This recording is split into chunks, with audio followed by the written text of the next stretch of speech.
One of the non-conference matchups you circle when looking at the women's soccer calendar comes your way this evening from Gainesville with the number 8 Gators, two-time defending SEC champions, hosting two-time defending Pac-12 champs and co-number 1 Stanford.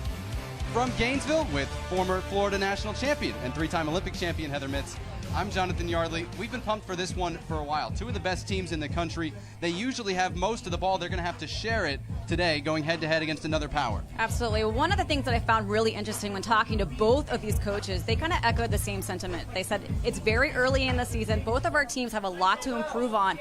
But the one nice thing about playing against one of the top teams in the country this early is that you highlight your weaknesses. Then you go and fine-tune it and you focus on the conference. For Florida, when they've had to figure out a weakness, they've turned to Gabby Seiler. She can be a great attacking player, but when they struggle defensively, she moves to the back. She really has stepped it up for this team. They weren't sure who was going to step up in the place in the absence of Savannah Jordan, but it has been Gabby Seiler. We see her a lot in that attacking midfield position where I prefer her, but tonight we'll see her in the center back. We saw her there last year as well. She has the experience, the leadership, which they're going to need tonight against Stanford. For the Cardinal, Andy Sullivan's going to make her first start since she tore her ACL in the NCAA tournament last year. Already 4 caps for the national team. What a great player. Yeah, limited minutes for her, but it's great to see her getting the start tonight. And why she's so dangerous on the field, she'll sit in front of that back line. She's so active, looking to link up the back line and the midfield and the forward, the unbalancing run and behind, and her technical ability in the final third. One of the best matchups you could ever ask for prior to conference play. It's Florida hosting number 1 Stanford. They kick off next. Back to Gainesville, Florida, and SEC Network Soccer with the number 8 Florida Gators hosting co-number 1 Stanford from Disney Stadium. And for the Cardinal, a 4-3-3. They start 2 freshmen, Pickett at right back, and Katarina Macario up front. Yeah, there's a lot of competition on that Stanford front line, but Katarina Macario has the hot hand right now. She's skillful and a finisher. For Florida, the first junior college transfer they've ever welcomed here, Laís Araujo.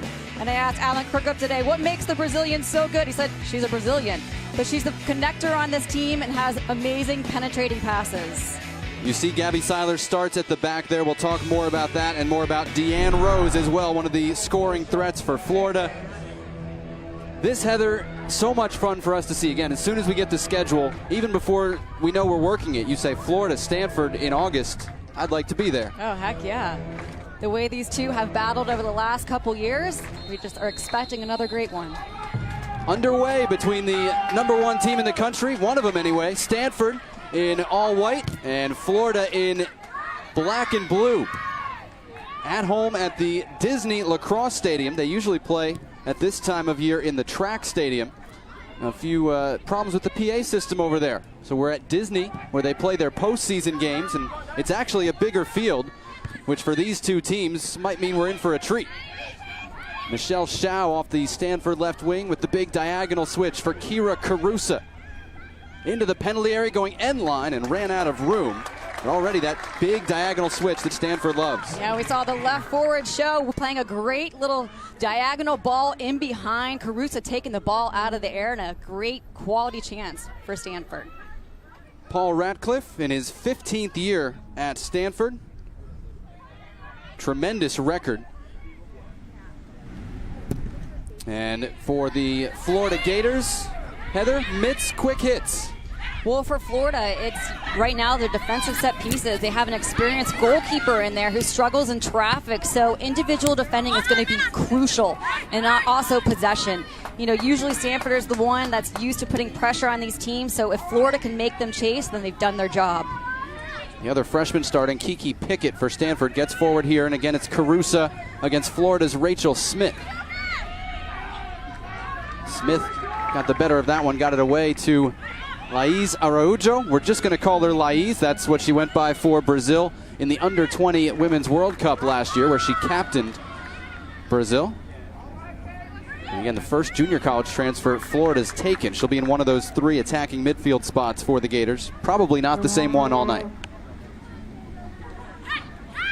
That throw is targeting Macario, and Kristen Cardano able to clear. For Stanford, off to a 2-0 start. Mitts quick hits. First of all, it's just composure on the ball and their playmaking ability. We've been able to see that already from the very beginning for Stanford, and then confidence. They're the number one team in the country now, so just want to use that confidence because it's intimidating. And by the way, the team that they shared the number 1 ranking with, West Virginia, lost last night in overtime to Virginia, which to be fair is a top 10 team. So Stanford a chance to consolidate that spot with a winning weekend. Rachel Smith again gets the better of Kira Caruso over there. That was a great little combination. Pickett getting forward, Caruso staying really wide, but the great recovery from Smith. Becky Burley looking on, the only head coach this program has ever had. Old Faithful. Gabby Seiler standing over the ball, won the free kick there for Florida. And Florida's really going to try to play it out of the back. They said Stanford's going to press us and we think we can play through it. But again, this is an early season test on both sides to see where they're already comfortable and where they need plenty of work.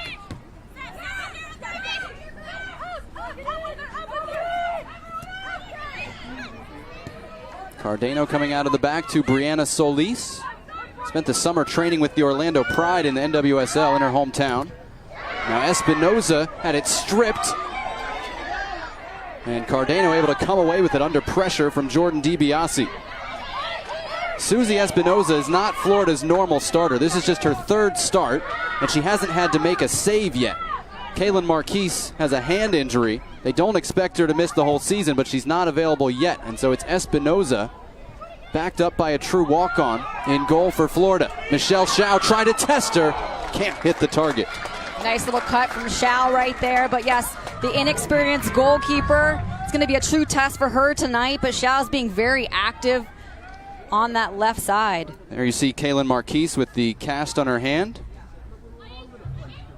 Expected to be her 3rd straight year as a starter, and again, they do expect her back during the season. It's just a matter of when. Sarah Tricoli on the ball for Florida to Laiz.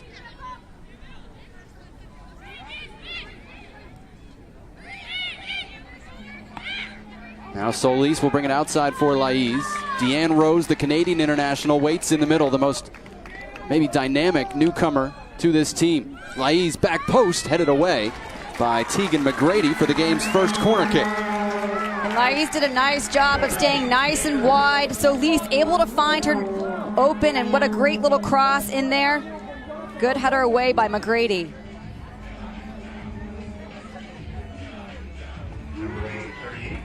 So set pieces we expect to be a Stanford advantage. Gabby Seiler's going to take this with Florida attacking. And sent wide of the net after the initial ball in. It'll be a goal kick for Stanford as Myra Pelayo may have caught a knee to the side of the head accidentally there. You see Pelayo, they'll rotate 5 or 6 players through the 3 attacking midfield spots, plus you could see Gabby Seiler there. Pelayo starts on the right. Allison Jahanzuz, first year starting in the Stanford goal. And they'll also try and build up out of the back. This is Sam Hyatt, who's only the 2nd transfer that Stanford has ever accepted into its women's soccer program. Came from Boston College. DiBiase's pass picked off by Laiz.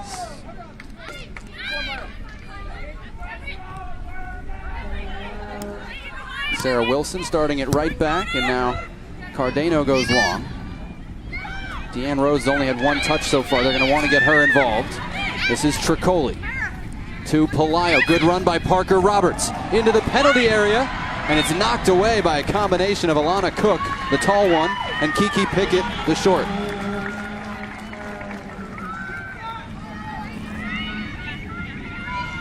Pickett is listed at 5'0", but she is maybe the most fun and exciting player to watch on the Stanford side.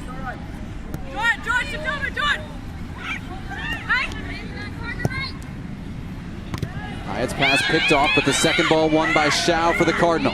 Here's Andy Sullivan wearing the fluorescent captain's armband. And McGrady will bring it backward for Stanford.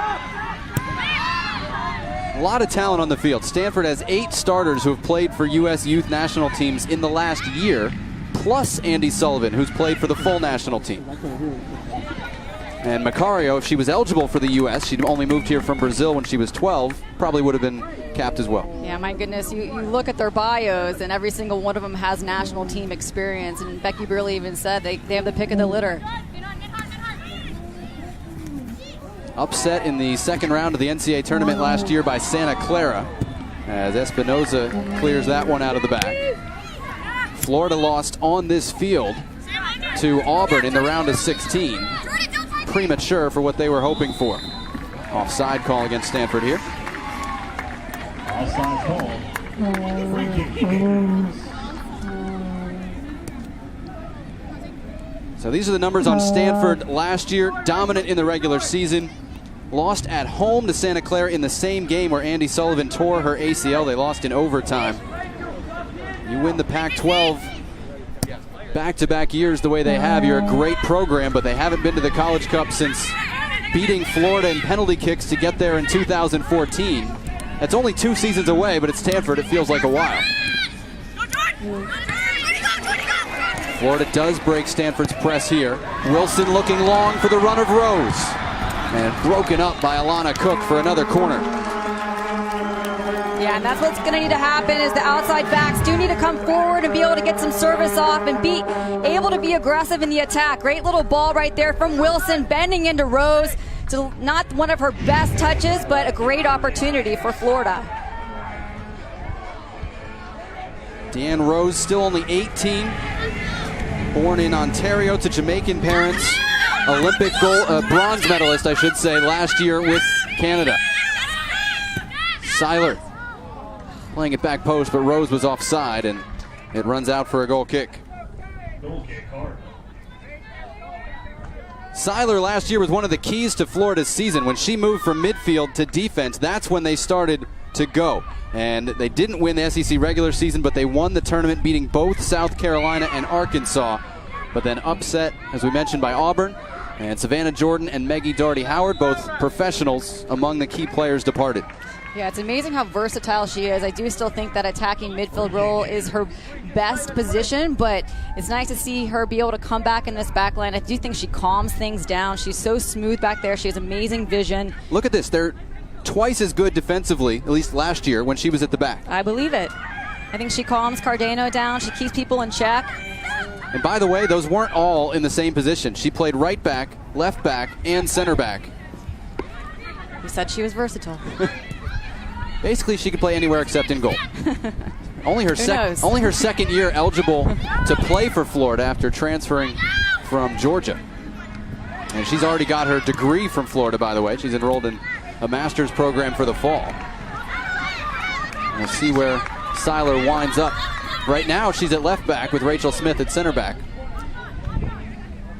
I think that's just based on the last free kick, but they won't mind. Well, she's not in a hurry to switch positions. They're all pretty comfortable back there. I think they're pretty interchangeable also. DiBiase finds Shao.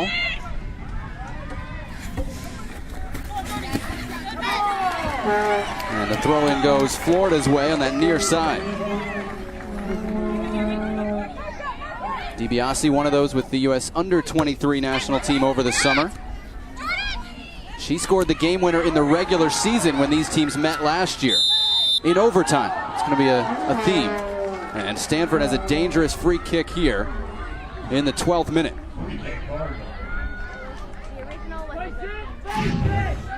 Yeah, I'm not quite sure about this either, but we'll see here in a minute. I think Parker Roberts is coming back. She did get all ball, but by the looks of it, it's a great opportunity nonetheless for Stanford. Well, do you shoot or do you cross here? Stanford has an enormous advantage in height for set pieces. Sullivan, the right footer, and Shao, the left footer. Inexperienced goalkeeper, Andy Sullivan's going for it. First start since tearing her ACL in November. It's Shao instead, back post. And Florida able to deal with the first Stanford set piece.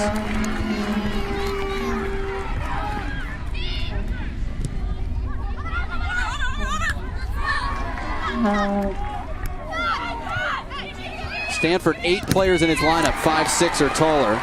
Florida has 3. So that's among the reasons. They also have terrific service.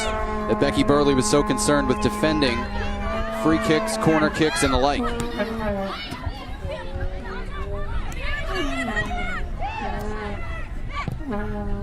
Good decision by McGrady.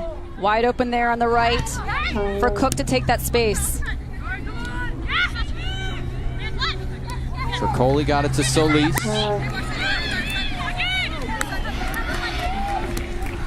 This is that short passing we've come to know and love from Florida. Tricoli to the overlapping right back, Sarah Wilson. Hyatt held her up. McGrady came back to win it for Stanford. One right back though. Great moves by Pelayo. It'll be a Gator throw.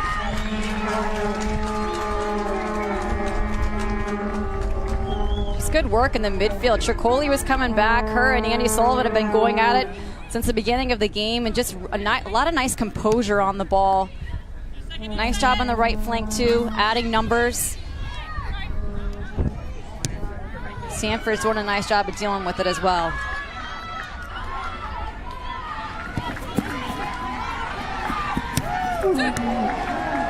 Inexperienced goalkeeper, but they told us Susie Espinoza was comfortable with her feet, and you just saw it.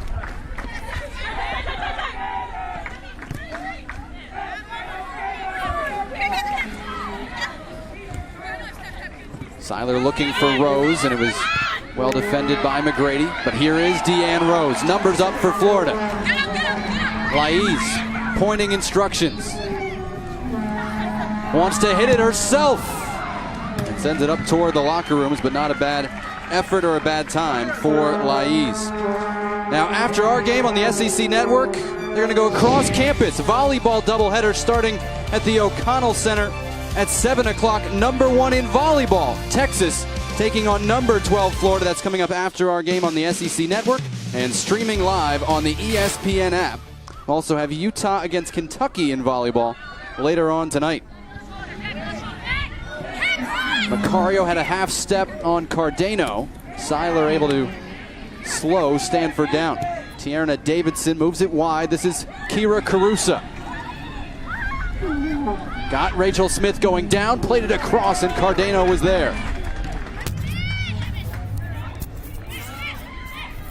Boy, Carusa's found a lot of opportunity to go one-on-one against Smith there, and maybe 2 for Stanford, 2 for Florida so far in those head-to-head battles. Well, for Carusa, she's really staying very wide. So when they're able to find her, she's being extremely successful, making Rachel Smith really work. And she has to be very patient against her.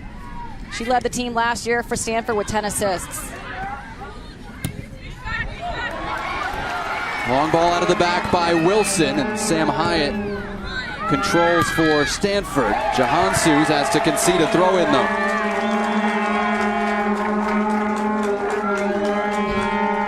Well, they didn't give us vuvuzelas, not that we would have made use of them, but plenty given out in the stadium. And you'll hear them anytime those in blue do something good.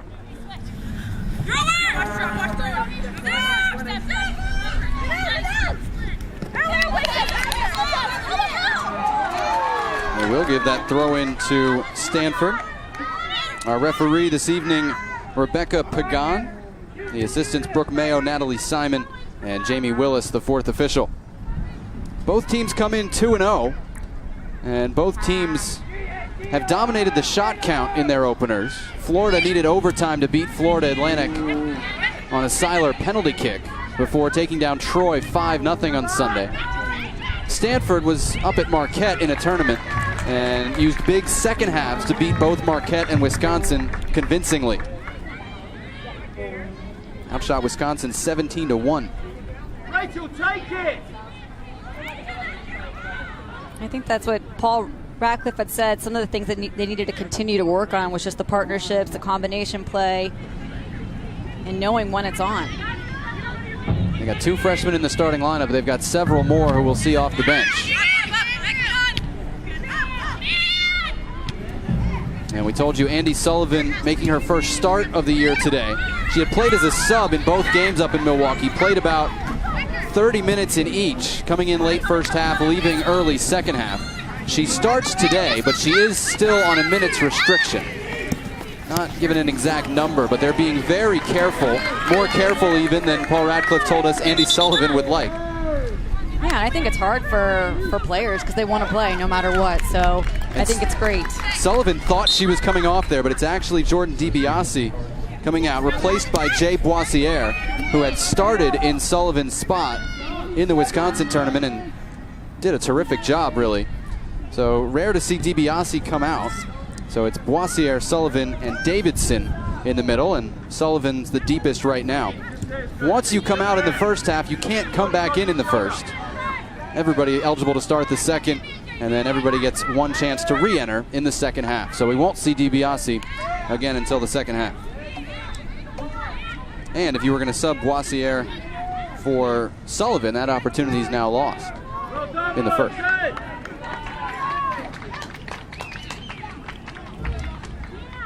There's Alana Cook wearing the captain's armband as a junior for Stanford. She and Davidson co-captains from Far Hills, New Jersey.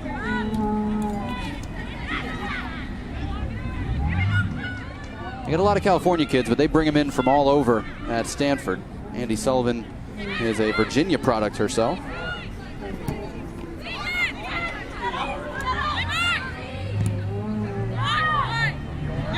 Backward to Jahan Sues, who has split time in the first two games. Lauren Rude played against Wisconsin.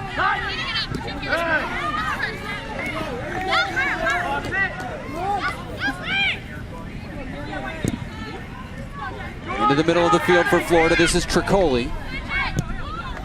Seiler, who's gone to left back right now. I think they want her one-on-one against Carusa because Smith was struggling.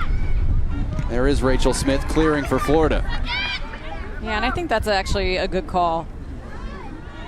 Caruso seemed to be getting in those pockets of space to be the most dangerous. She's a great player. So why not push Cardano or Seiler over there, have Smith come inside. She's been familiar playing there as well. She's got the speed to be able to cover. One thing it highlights is that Macario in the middle, number 20 for Stanford, hasn't been that dangerous or that much around the ball so far. Well, we said one of the keys for Florida was to possess, to continue to have Stanford chase, and that's kind of what has been happening. They target Deanne Rose here, and Cook dealt with it. You know, I was glad to see Sullivan go into that last tackle. She lost it, but she went in full speed, looked comfortable. And she was in with the national team last year. A couple college players invited in. She got to play, and she was the only one to get invited back. And you said you would talk to some people around the national team about how Andy Sullivan looked with that full group. Yeah, with Carly Lloyd, and she ended up playing with her alongside her in a couple of those games. And she said what she really liked about Andy is that she reads the game well, that she's just a great soccer brain, and that technically she plays these great penetrating passes. So quite the compliment coming from the best player in the world right now. Sullivan was co-captain of the under-20 national team when she was 18, a full cycle earlier. And they call her Sunshine Sully because she's always smiling off the field. A little more serious on it. And that's from central midfield, those numbers. And she is the odds-on favorite for the Herman Trophy as the player of the year after being a finalist last season. Yeah, so now it is just about being smart, working your way back in.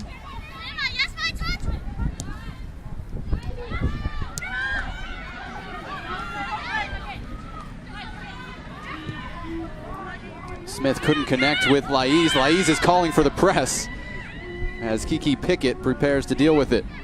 Seiler wins it for Florida. That press paying off. Here's Laiz.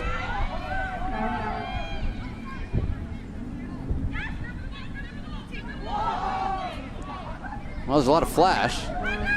He drops it off for Seiler.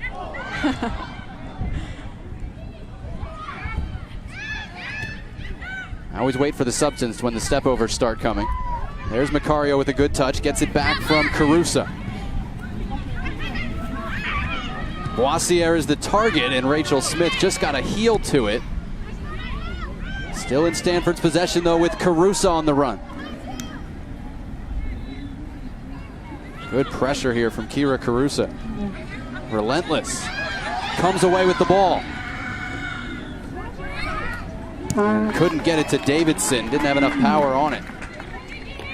And Davidson's someone else on Stanford that we haven't said her name too much.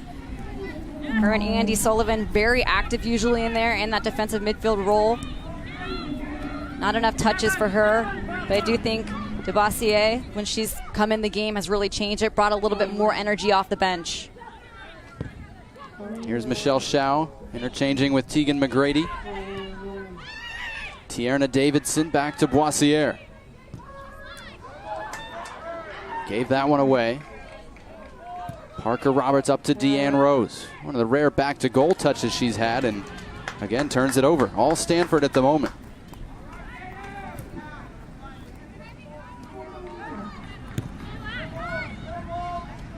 '24th minute.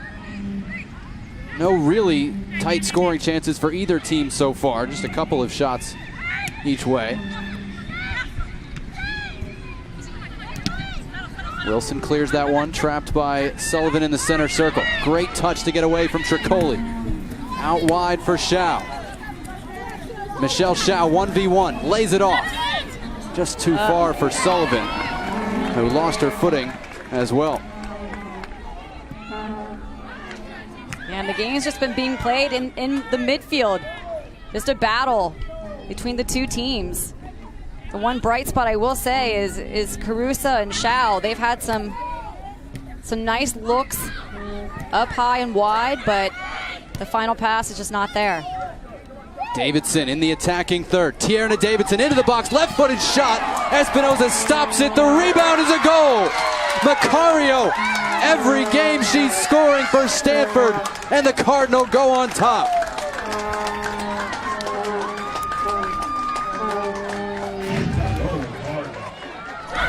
We talked about Shao. She's had some success. Davidson able to step up, beats the initial player, takes a shot, and what a great initial save, but not enough because Macario, it's right to her feet. Florida defenders need to help Espinoza out just a little bit more. 4 goals in 3 collegiate games for Katarina Macario. She's only played about 105 minutes. Sharing time at forward, and she's got 4 goals. That one opportunistic after Davidson let fly with her left.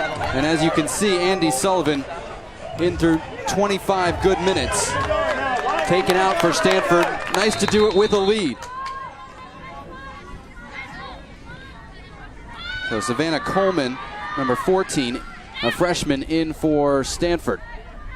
And this will shift some things around. We'll deal with that later, because Florida's on the attack. Here's Laiz, top of the area. Deanne Rose, cleared away by Carusa, who's going to adopt more of a midfield role now. Coleman will go to center forward, and Macario wide on the right. College rules, you get an assist if your rebound is scored, so it's assist number 1 on the year for Tierna Davidson. And I know Sullivan was frustrated when she came out, but she has to feel pretty good about those minutes. Pelayo with the intercept, finds Deanne Rose. You're shaking your head. Just Deanne Rose needs to think a little bit quicker. She had runners off of her and took the touch. Eventually was crowded out of the picture. You know, you would expect that from a freshman, but she is experienced with the Canadian national team, so she does look a little bit tired right now. Might be close to bringing out a sub up top for Florida. She played in the under-17, under-20 World Cup and Olympics all in the same year. That's on the Florida side. For the Stanford Cardinal, we bring in the head coach, Paul Radcliffe. Paul, thanks for joining us in game. Aside from the goal, what has pleased you so far? I don't know if it's been our best performance. I think Florida's doing a good job of closing down spaces, and we need to simplify the game a little bit and connect passes and build the ball up the field as a group instead of just trying to counter. We know we're going to see limited minutes for Andy Sullivan. Is that the last we will see of her, and what did you think of her performance? No, Andy will be back in there. I thought Andy did well. She's a hard worker and did well. But, you know, collectively as a group, obviously we can play better. But she always gives a great performance. Thanks for your time, Paul. We'll let you get back to it. All right, thank you. Paul Ratcliffe in charge of Stanford, and the goal certainly flatters the performance, as I think he indicated. Both these teams hold themselves to such high standards. You rarely get either coach to say they were totally satisfied with anything.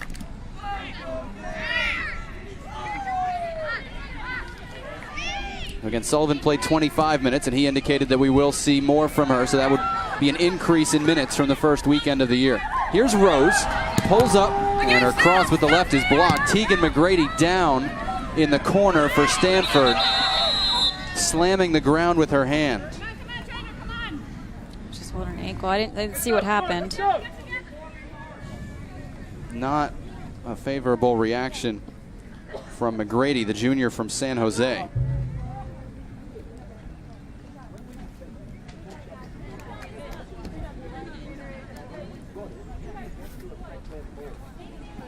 Well, I think this is a much-needed water break for Florida as well. And here's just Deanna Rose cutting it back. And there was no contact, but still not quite sure what it is, but fortunate to see her down. Yeah, and this is the thing you don't want to see in any game, especially this early in the season, as a major injury, as McGrady tries to recover. Stanford and Florida have become familiar foes, and they typically play tight ones. Oh, look at the face. Oh, you feel for Tegan McGrady right now. We're not saying you can count on overtime today, but there's some trends in that direction. Stanford has typically dominated the shot count, but found the goals hard to come by. Teams have played 5 times all time. There's a couple games back in 01 and 02 as well. And Stanford is 4-0-1 in those games. 4 of the 5 have gone to overtime. 4 of the 5 also played in California. This is only the second time they've met here in Gainesville. And Tegan McGrady limps off for Stanford.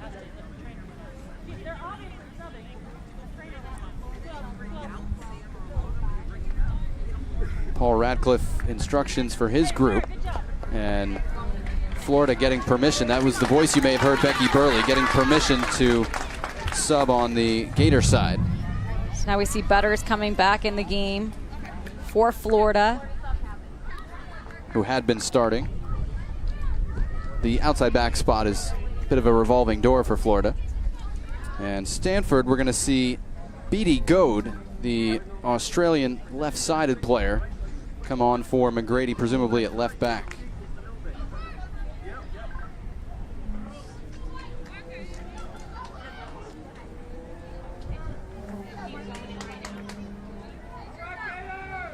And there's Beattie Goad. Saw an interview she did in Australia when she was 16, and it was the ultimate goal is Stanford University. Well, here she is. And they'll use her sometimes at left back, sometimes on the left wing. And it actually looks like she'll be on the wing here, and Shao will drop to left back for the Cardinal. Savannah Coleman pressuring, and she and Cardano get tangled up. Kristen Cardano, KC, was not too happy about it. It is a Florida free kick. That's I'm a 23-year-old redshirt senior. You're an 18-year-old freshman. Don't try that on me. She's never happy about it. The other thing is we've seen Seiler move back into that center back position. Smith out on the left once again.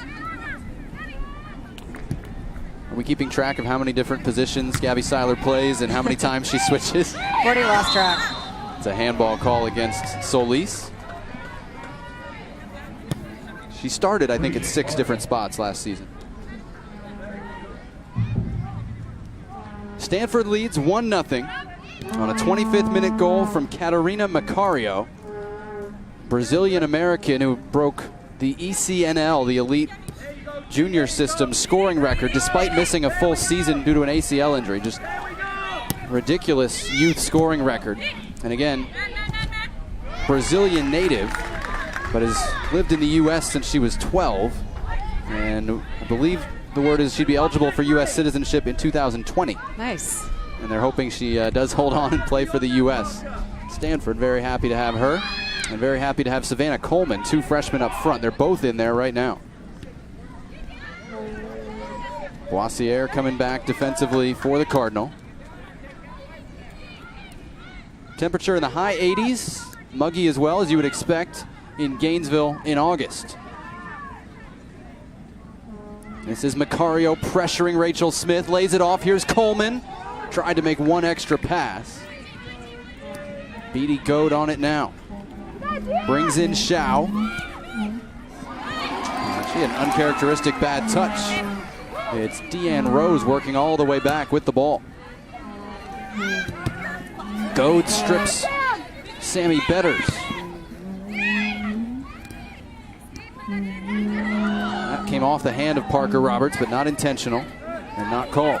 Yeah, and Deanna Rose is having to do a lot of work. Since she's the primary target, that one, you want her staying high, but she's having to come back and try to help win the ball back. Now you can see Pelayo switching with her. She's going to stay high. Goad one-on-one against Betters. Still has it.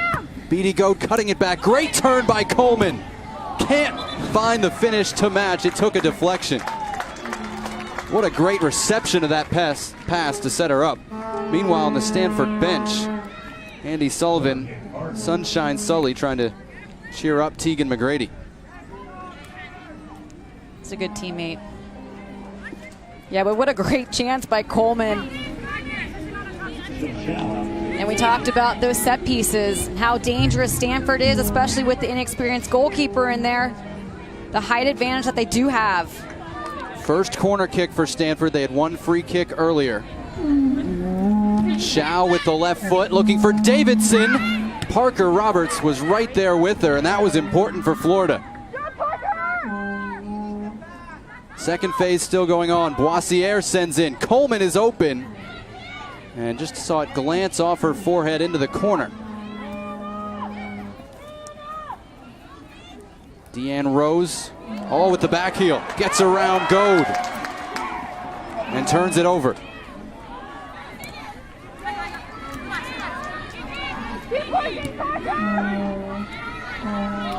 Stanford will reset.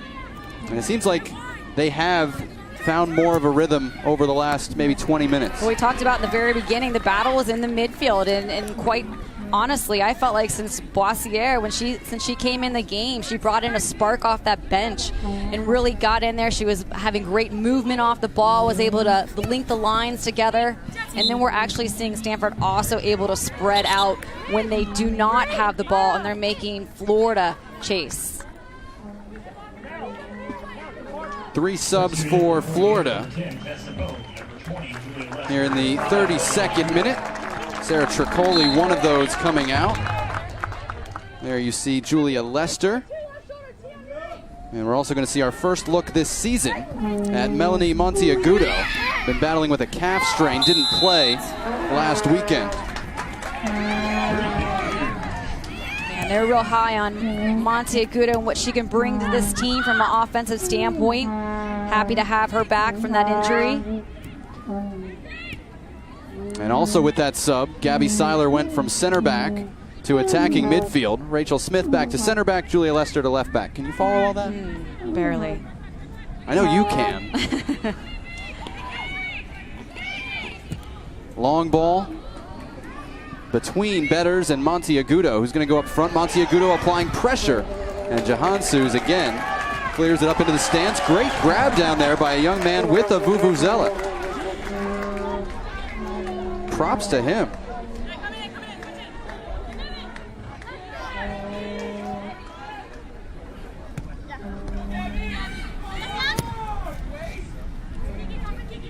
This is Macario deep in her own half.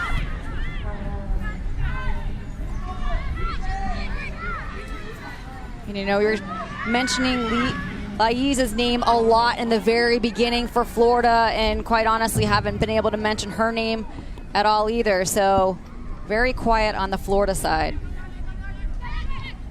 Stanford leads on a goal from Katarina Macario in the 25th minute. Espinoza under pressure. Davidson got a first touch to it, and now she fouls Parker Roberts. It'll be a Florida free kick. Those international teammates for the U.S. on the opposite side here. Yeah, Davidson losing the ball. Parker just able to win it. A little frustration as well. Not the greatest touch from her.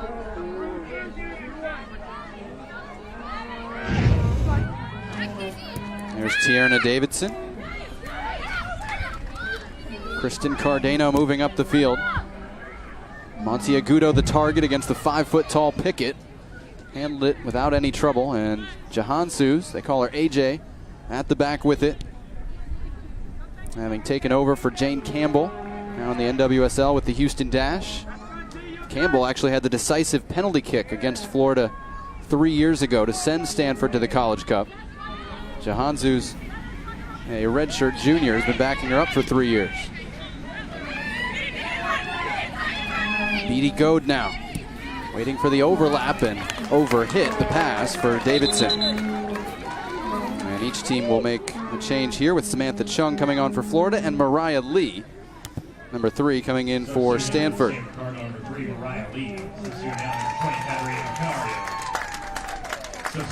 Macario, the goal scorer, coming out. Just a great start from Macario to the season, to the game, period. What she brings to this team. She's played 115 minutes and scored 4 goals in college soccer. Not bad. And she drew a penalty kick as well. And in preseason, she went upper 90 on UC Davis. So the transition's going okay. There's some big names in the forward pool in college soccer this year. We saw Savannah McCaskill last week. She didn't score, but she drew a red card, had an assist, and she's since scored 3 goals in 2 games. And then on Sunday, we'll be in Tuscaloosa to see Dana Castellanos, the Venezuelan international, who I think has 5 goals already on the year for Florida State. It might be 6. Makes your job fun, doesn't it, Jonathan? Yes. I'm looking forward to that one. Kat Whitehill will join me for that. Couldn't resist the chance for her to work a game in Alabama. Monteagudo got a touch to that. It falls to Betters. Good recovery. Didn't seem like she was sure what she wanted to do with it. I think she was looking for an option to play into, not exactly to try to beat 3 players. But good recovery from Go to be able to come back from that outside mid position and win it. No harm done. For the SEC, we'll have some of our players to watch coming up from Heather at halftime. Savannah McCaskill make that list? Oh, absolutely.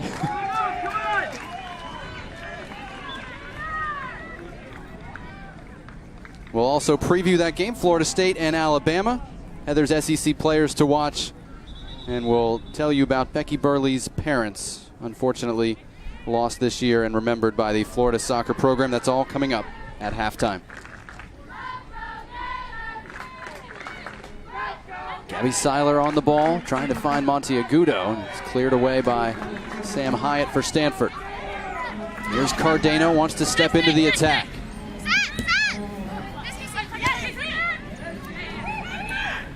Parker Roberts, first year eligible to play for Florida after redshirting with the under-20 national team last year. She transferred in from Kansas. So still this year and 2 more years of eligibility for Roberts.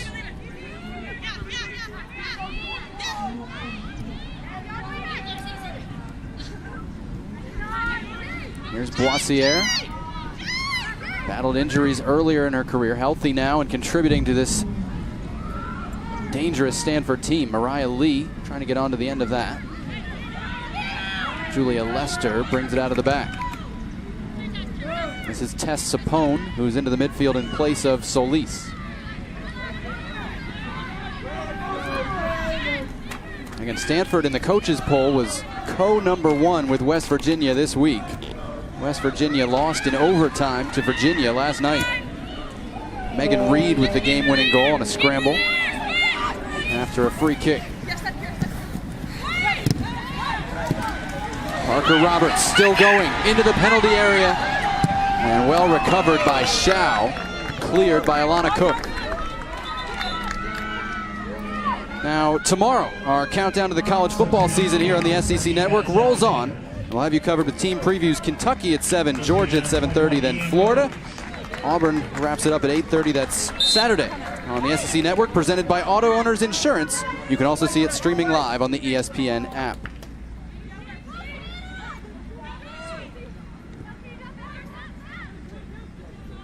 Maddie Alexander in up front for Florida, and that'll drop Monteagudo into this midfield role. You play for Florida, you better be able to play multiple spots. Mariah Lee turned that one over. Here is Monteagudo. Got around Pickett. Gets it in with the left foot. Alexander arriving. Jahansu's got there first. And I think the big question for Florida right now is who's going to be that lethal person up top to be able to score some goals for them. First of all, they have to get the ball. But second of all, they have to be able to be a threat. You know, I feel like in the very beginning there was a battle in the midfield, but Stanford really has controlled the possession.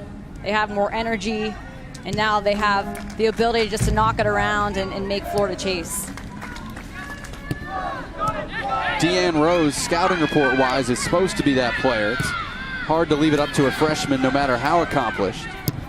And of course, she's still getting used to her teammates, and they to her. Seiler and Roberts combine to win it. Florida has numbers. Maddie Alexander in the penalty area. Lays it off. Jahansus can't get to it. Tie game, Samantha Chung with the goal.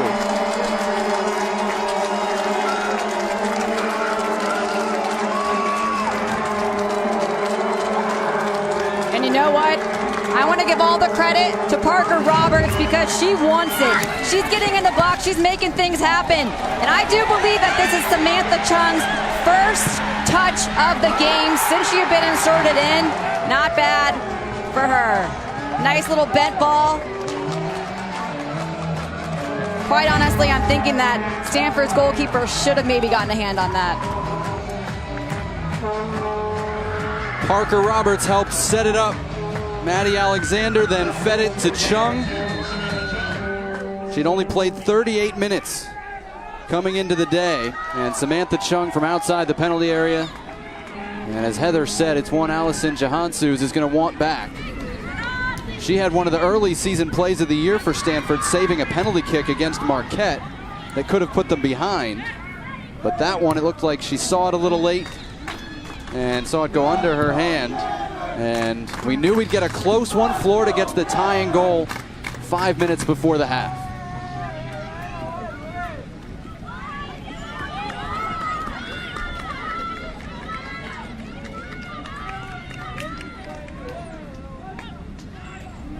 This is Mariah Lee, and well shielded out by Rachel Smith for a Florida goal kick. Samantha Chung, daughter of Mark Chung, former U.S. international and MLS standout, 3 times named to the best 11. I remember him as a Jersey kid with the Metro Stars, wrapped up his career with Colorado and with San Jose. Unbelievable left foot for Mark Chung, and Sam scores with the right, her first goal of the year, and ties the game at 1. I was going to ask you what kind of a player he was. Oh, fun winger to watch. And he was all left foot, but he was so good at using it, it didn't matter. Yes. The heritage in the family is Chinese, Jamaican, Canadian, American. Wow. So her grandfather played for Jamaica. Her dad played for the U.S.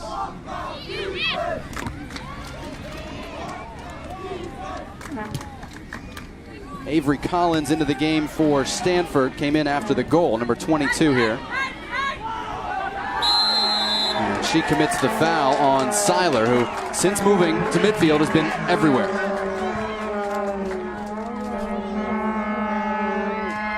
Right? She's at right wing right now. And she helped set up the goal, too, with that tackle that led to Roberts, getting it to Alexander, getting it to Chung. She did her job. So let's see. She's played center back, left back, attacking mid, and right wing. Has she? I don't know if she played left wing or not, but it's early. It's the Not first yet. half. Here is Alexander, freshman, feeding Monteagudo, running off the left.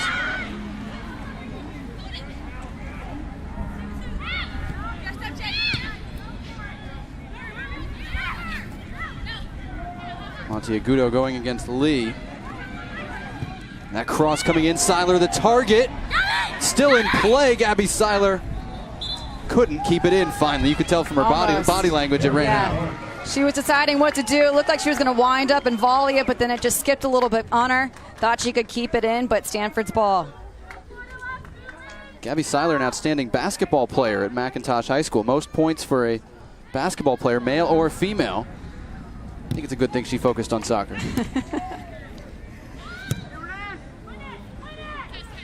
She played club soccer growing up in South Georgia with Savannah Jordan. And so when she looked to transfer from Georgia, that was a big reason Gabby Seiler wound up here. Wanted to play with Savannah Jordan again.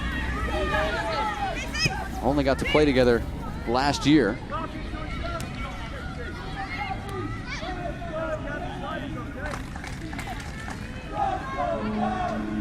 So while Stanford has, by our completely unofficial count, had the better of possession in this first half and took the lead in the 25th minute, Sam Chung's goal has Florida right back in it, and I think a little more confidence now as well. Mariah Lee running here. Great speed by Julia Lester to close that down. Yeah, and Lester has been a bright spot on that back four line, using her speed to be able to recover, get up and down that flank. Started 17 times as a left back last year, so if Seiler were to move into the midfield permanently, Julia Lester might find herself back in the lineup. In or out, they expect her to see plenty of time this year.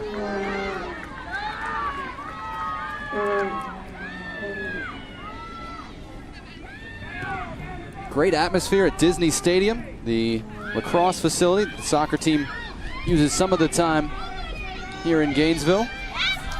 Seats about 1,500, a little more intimate, and yet the field is bigger, which coaches love, especially of these two teams.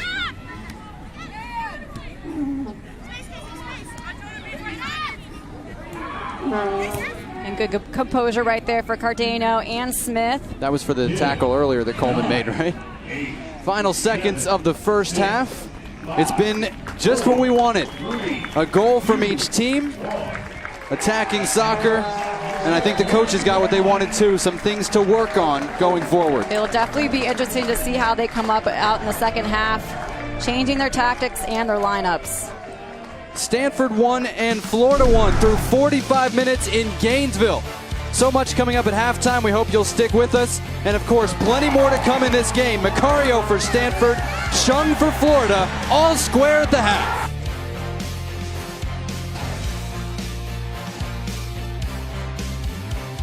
Time in Gainesville in a top 10 matchup between Florida and Stanford. We're getting ready, of course, for SEC play just a couple of weeks now. And to get you ready with our players to watch, it's Heather Mitz. Thanks, Jonathan. Well, for Arkansas, one of their best players on the team, Jessie Hartzler. Last year, she had 8 goals in 2016. Kristen Dotson for Auburn was her single-season record holder with 38 points. Gabby Seiler is stepping up with the absence of Savannah Jordan and is leading the team in scoring. Mallory Eubanks is one of the fittest players on this team and will lead Mississippi State. CeCe Kaiser, she is crafty on the ball and is leading Ole Miss with 5 goals so far. Savannah McCaskill, we all know her, one of the best players in the country, 3 goals in the past 3 games. And Emily Bates, she finds herself in great pockets of space, she's smooth on the ball, and she has a knack for scoring. Those are some of the players to watch in the SEC this year. We'll get our first look at Alabama on Sunday. They're hosting Florida State, their head coach Wes Hart's old team, and one of the best forwards in the country as well, Dana Castellanos, shortlisted for the FIFA Best Player in the World Award. She'll be up front for Florida State. Emma Welch, so crafty on the left, one of the experienced players for a young Alabama team. Kickoff is 1 o'clock Eastern, 12 noon Central, Sunday on the SEC Network between Alabama and Florida State. Here in Gainesville, Florida, halftime between the Gators and the Stanford Cardinal. First half highlights and Heather's breakdown when we come back. Back to Gainesville, Florida. We're at halftime with the Florida Gators and the #1 Stanford Cardinal, all tied at 1 at Disney Stadium. Jonathan Yardley and Heather Mitz with you after the first half. 1-1 the score. Heather, what do you take away from that first half? We know both coaches were looking for things to work on. I think they got some. I think so, too. I think for the most part, it's been a battle between these two, most of the time in the midfield, but Stanford really doing a nice job of being able to get a goal early and then having that patience to sit back, spread out, keep the ball, and it was Florida with their one chance being able to come back and tie it up. We turn to highlights from the first half, and as Heather mentioned, Stanford did get on the board first. Tierna Davidson with the move, the left-footed shot that leads to the goal from Macario. And it's not the initial shot because Espinoza does her job, but Macario once again in the right place at the right time for the freshman. And then Stanford got some bad news here. Tegan McGrady, defending Deanne Rose, pulls up limping and had to leave the game in the 27th minute. And the frustration on her face tells a big story. And then Florida's goal would come from that side of the field. Maddie Alexander to Samantha Chung. And look at this little bent ball, but I tell you what, Stanford's goalkeeper has to save that. Allison Johansus couldn't keep it out, and that has us tied 1-1 at the break. Andy Sullivan warming up, ready to come back in. Coming up next, we'll tell you a little bit more about the Florida soccer program and some people they lost. The Florida Gators soccer program lost two of its greatest supporters during the offseason when Florida head coach Becky Burley's parents, Ron and Nancy, both passed away. Familiar beacons at home games throughout Becky Burley's 23-year career at Florida, Ron and Nancy will be missed and remembered by everyone around the program. To memorialize the Burleys' passing, the Gators seniors, led by Cassie Owens and Jesse Holmes, approached the Athletic Association and the SEC to get permission to put R and N patches on the team uniforms for the 2017 season, and they surprised Becky Burley with that announcement just before the season opener. Ron and Nancy will continue to be with the Gators soccer program in spirit this year and beyond.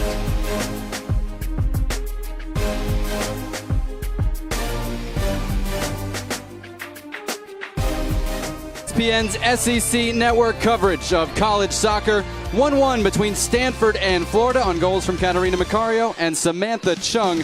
As we get ready for the second half, we look back in time to two of the biggest moments in the history of these respective programs. One national title apiece.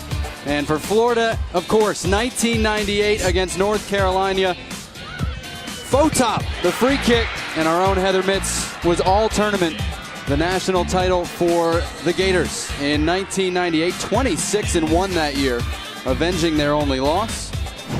And then Stanford in 2011, this was their third straight final. They had lost 1-0 in the other two. Cami Levin to Teresa Noyola. Unbeaten team, making up for their years of heartbreak under Paul Radcliffe. That was 2011.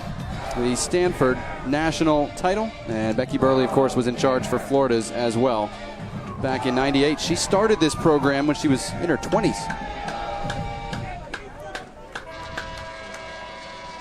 Numbers from the first half will tell you it's been a close thing. Of course, 1-1 on the scoreboard, and slight edge to Stanford in shots and fouls, but Florida had those two corner kicks. Yeah, it's been a close battle, back and forth for sure, but not that many quality chances. Florida needs to do much, much better.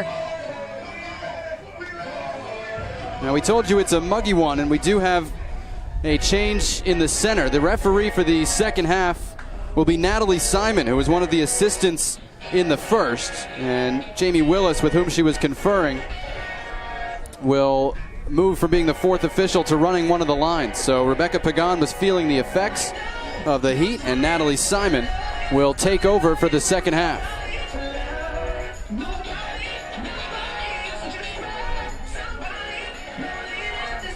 Well, actually, they may have come up with another fourth official for us. At any rate, change in the officiating crew with Simon into the middle for the second half.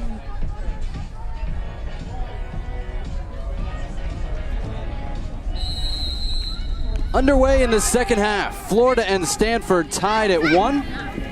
We will try and figure out who's playing where as we go. We can tell you Gabby Seiler's not at the back. Big surprise. So it's Cartano and Rachel Smith, the center backs for Florida. Sammy Betters and Julia Lester, the outside backs. Parker Roberts, Brianna Solis holding. Gabby Seiler, Sarah Tricoli, Deanne Rose are the attacking midfielders, and Maddie Alexander starts the second half up top for the Gators. Susie Espinoza still in goal. Yeah, I think it's a good move to move Seiler up a little bit to the midfield. I like her more there. Alexander was a bright spot coming in as well. So good changes for Becky Burley. And then for Stanford, we see Boisier still in the game. We're going to go. I'm going to start with the back because I see Tierna Davidson playing center back, which is not something we've seen so far this year. She's in place of Sam Hyatt. So Pickett is still the right back, Alana Cook at right center back, Tierna Davidson left center back, and Michelle Shao the left back for Stanford to start the second half. Beatty Goad wide on the left, Kira Caruso wide on the right, Katarina Macario the forward, and the central midfield trio. Jordan DiBiase, the highest of the three behind, or ahead of, I should say, Jay Boisier and Andy Sullivan, who is back into the game. So neither team returning to the starting lineup it used to open the game. Here's Macario trying to hold off Lester. Up, back, and through. Boisier looking for the run of Caruso. And Lester goes backward to Espinoza. Picked off by DiBiase. They try to move it quickly. And the back heel doesn't come off for Caruso.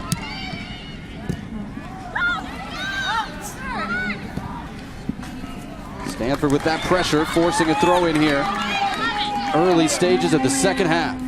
Jonathan Yardley alongside Heather Mitz, enjoying this one from Gainesville. Gabby Seiler moving into midfield for a second straight game. Sends it long, looking for Alexander, and Jahansu's way out. Nice tackle by Pickett to make sure Tricoli couldn't do anything with it. And look at Pickett coming back. We knew she was tough and feisty. Just getting stuck in right there, but... Nice turn by Alexander. Gabby Seiler into the penalty area, playing it low, and it's cleared away by Stanford. Rose, one of the targets at the back post, who couldn't connect. Already Alexander at forward and Seiler in the midfield, paying off for Florida. Boisier at the other end, limited to 9 games last year, didn't play but 1 game in the previous 2 due to injuries, playing a big role early in this Cardinal season. And again, Jahansu is able to clear. And this was Maddie Alexander. We'll get to it in a second because that one stays in. Rose on the far side. Trying to go against 2, and it's out for a goal kick. We go back to Maddie Alexander, the forward, connecting with Seiler. And good little ball into Seiler, getting her head up, looking for Rose, who was unable to connect on that one, but great little early opportunity for Florida. Stanford on the other side. Great way to start the second half for both teams. She was all SEC as an attacking midfielder at Georgia her first 2 years, and again moved to defense in the middle of last season. Really, because Florida, it's not so much that they couldn't defend. Their defenders were giving the ball away and giving away high percentage chances, so putting Seiler back there shored up their ability to keep the ball cleanly. This year, they have been moving her forward to find more attacking options. Again, Alexander with a good ball. Rose onto it. Her cross hits Seiler, but comes back to Deanne Rose. Stays on her feet. Contact in the box. A Florida player went down. It's not called. Solis from outside off the target. Florida looking much more dangerous in the first 5 minutes here. I think once again it just has to be with Seiler in that midfield position, making a huge difference. Alexander also. She seems better able to bring her teammates in to spot those runs than what Deanne Rose was doing. And we see Deanne Rose still on the field, but in a different position. Deanne Rose, ability to get in behind, look up, trying to find somebody nobody's on. But Florida really throwing numbers forward here. Cardano getting into the attack.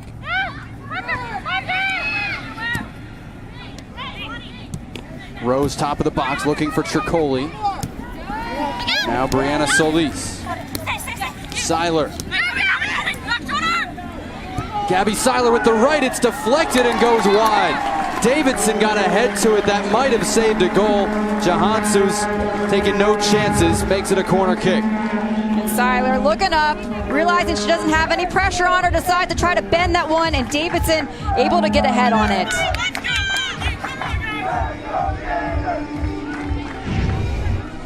Looked like it was going wide, but again, Johanssou's had to make sure. And Gabby Seiler, dangerous off either foot, coming in from the left.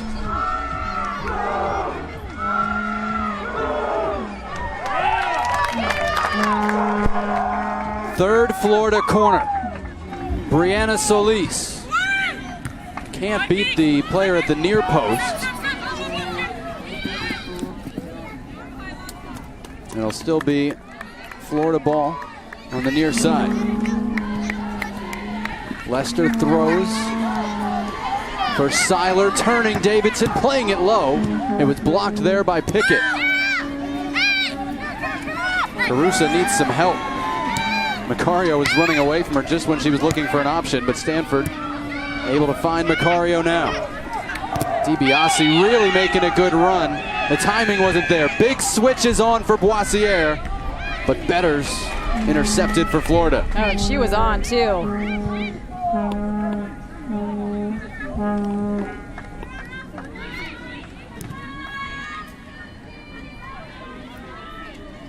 Much quicker tempo early in this second half. Tricoli this time didn't have anybody making the run behind the defense.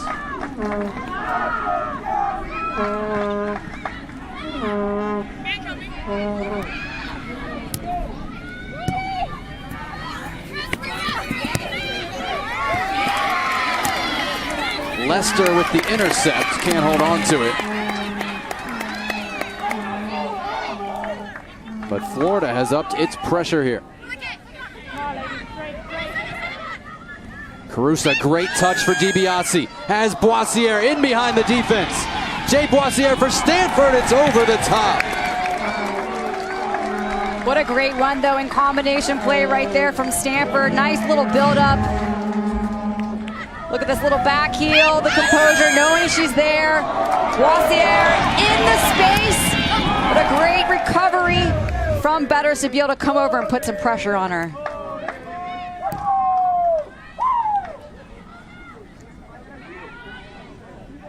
Deanne Rose trying to turn Shao over there.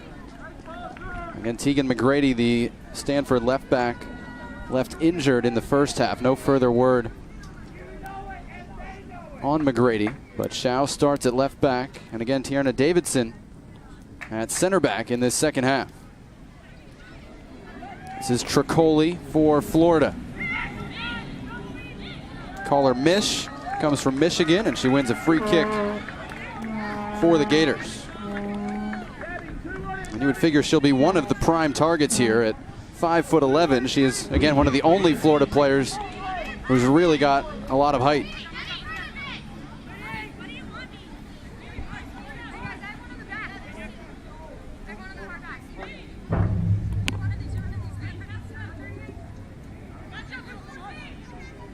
Sammy Betters steps over it. Brianna Solis delivers on goal, and Johanssou's had to be careful, but held it out.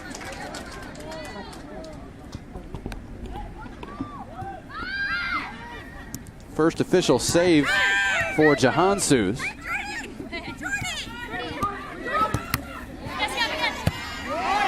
And Florida keeping that pressure up.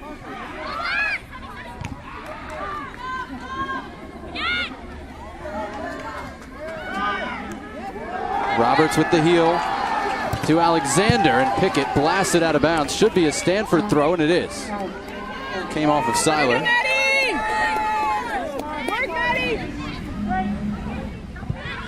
Here's Macario. Nice lead for Kira Carusa. Numbers at the back post for Stanford. Carusa lays it off. Macario. It deflects. Beatty Goad waiting for it. Blocked by Espinoza. Big stop.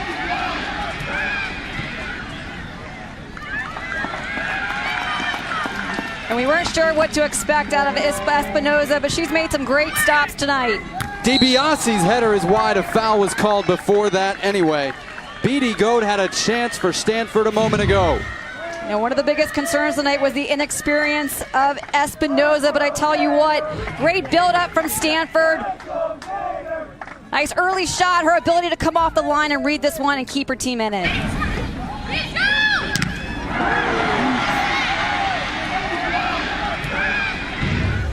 Goad was wide open at the beginning of that play when I thought Carusa would look for her. She moved farther in, and Goad ended up not having as much time. But Stanford finding a few more openings now that Seiler's moved forward for Florida.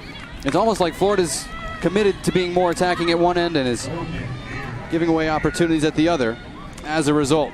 1-1 here, and a reminder tomorrow on the SEC Network, our countdown to the college football season rolls on. We'll have you covered with team previews. Kentucky at 7:30 and Kentucky at 7, Georgia at 7:30, Florida at 8, Auburn at 8:30. That's all tomorrow night on the SEC Network, presented by Auto Owners Insurance. Also on the ESPN app. Boissiere is offside. And Jonathan, just to go back to what you were saying, I mean, that's part of the risk. And we talked about playing against a top team in the country. You're going to figure out what some of your weaknesses are, and I think both of these teams are able to do that. Stanford has been able to adjust a little bit more here in the second half. And Florida's taken more risks. Cardano finds Tricoli between DiBiase and Sullivan. We barely called Andy Sullivan's name in this second half. We've called Gabby Seiler's a lot, but this time she's flagged for being offside.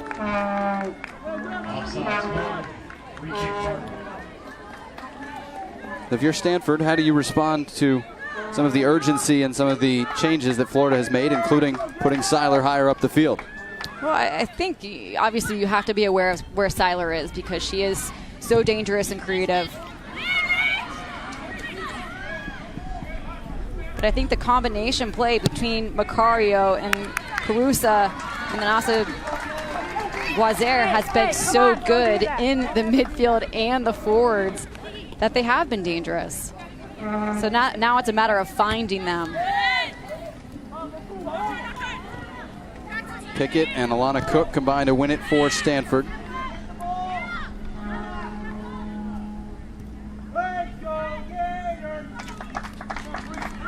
And a reminder, Sunday afternoon, 1 o'clock Eastern, noon Central Time. More ranked team, or another ranked team in Florida State, taking on Alabama in Tuscaloosa. Kira Carusa on the run, cutting it back, rolls all the way through. Boissiere. Great dribbling, lays it off. Goad's finish, puts Stanford back in front. Boissiere set it up. Goad hammered it home. And Boissiere has been the game changer for me. She came in the first half. She brought energy off the bench. She got the start. She's been all over the place. She made that one happen once again. Caruso down here doing some work in the end line, cutting it back. Great little ball right here, just keeping it alive. And an easy one for Goad. The first touch that she takes here with the defender right on her really is the key one. It gives her an advantage on Roberts. And just the composure to cut that one back makes it really easy for Goad. I'm just wondering where the Florida defenders were, because Goad was wide open. Florida trying to respond in a hurry. Here's Alexander, got the shot away. Great stop by Jahan Seuss. She redeems herself full stretch. Yeah, and on the other end of things, I think Alexander has been the bright spot for Florida as well. Huge difference for them since she's been inserted in the second half up top, making a huge difference. Just looking up, ripping a shot, able to get her hands on this one.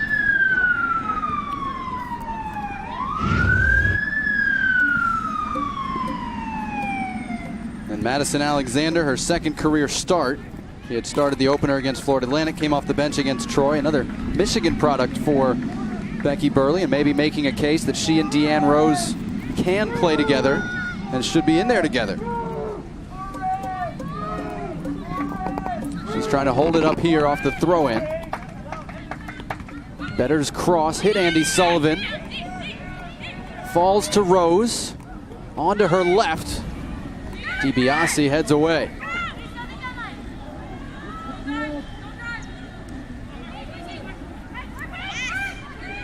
Cardano's cross. Pickett misjudged it. Falls to Seiler. And Andy Sullivan, I beg your pardon, that was DiBiase, was there for Stanford.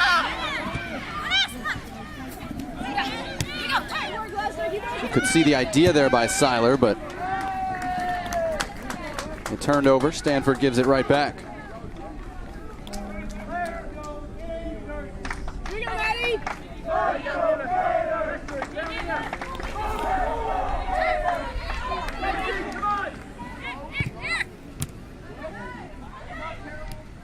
Great touch by Cardano to get away from Boissiere. Has runners ahead of her. This is Alexander. Gonna hit it herself again, blocked by Cook.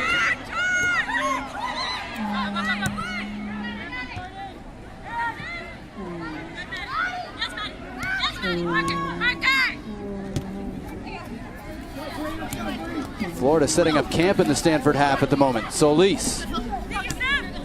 Seiler into the penalty area again. To her right foot again, over the top. Florida keeping the pressure on. And you can't give Gabby Seiler that much space. Unable to get around it on this one, but just a little bit too much from Alana Cook.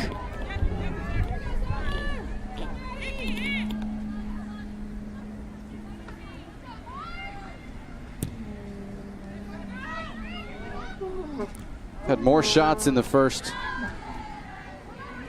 17 minutes of the second half than we had in the entire first half on both sides. And that'll be a free kick for Florida.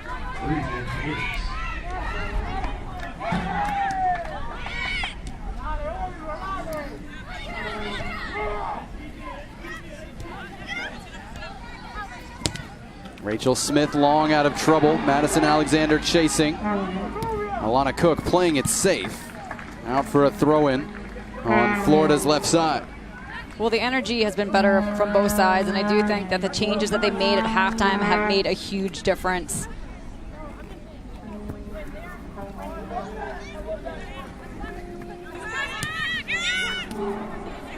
Lester into the penalty area, headed out by Davidson.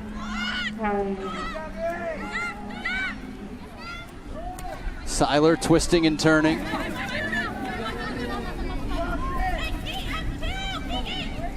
Lester, nice lead for Solis. Back post. Rose is there. Onto her left foot. Deanne Rose shot was blocked by Shao. Parker Roberts had a good first touch, but kind of lobs that one in, and Jahansu's able to catch. Everybody straight up, right? Everybody straight up.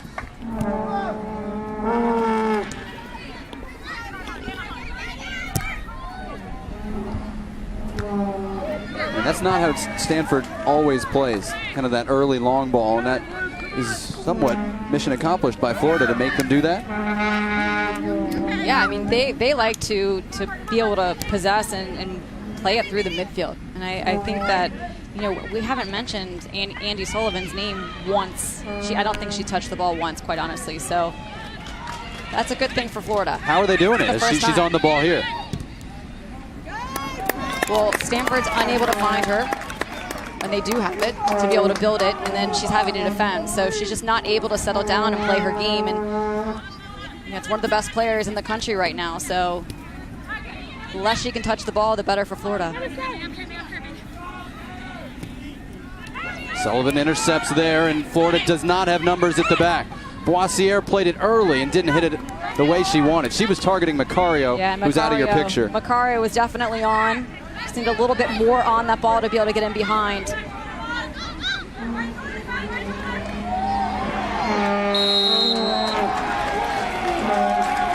Julia Lester whistled for the foul under pressure from Jordan DiBiase. It'll be a Stanford free kick.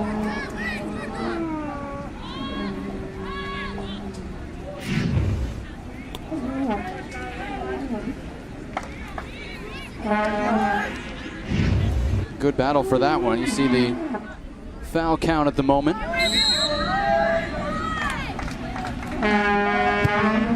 Sullivan mishits the free kick. Stanford really hasn't been able to create a lot of set pieces and has not taken advantage of the ones it's had. Good ball in, but Boissier's off. Just a half step. Just a tad.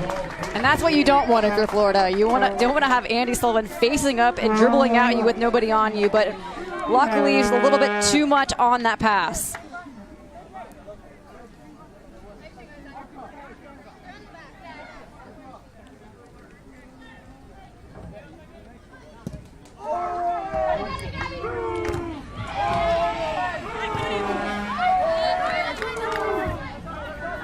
That throw-in is going to go Stanford's way, which means the substitution for Florida will have to wait.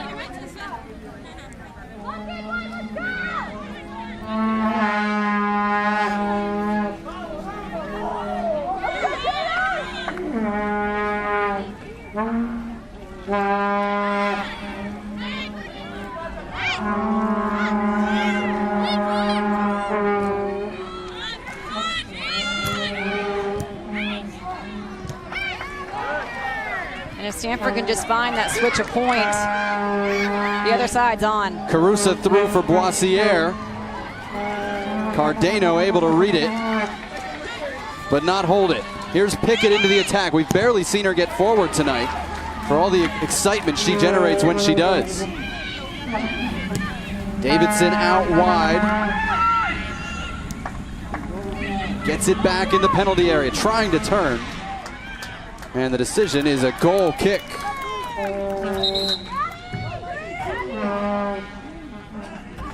Tess Sapone, Myra Pelayo, and Laiz all coming in for Florida. And Andy Sullivan will come out for Stanford, potentially for the last time today. We'll have to see.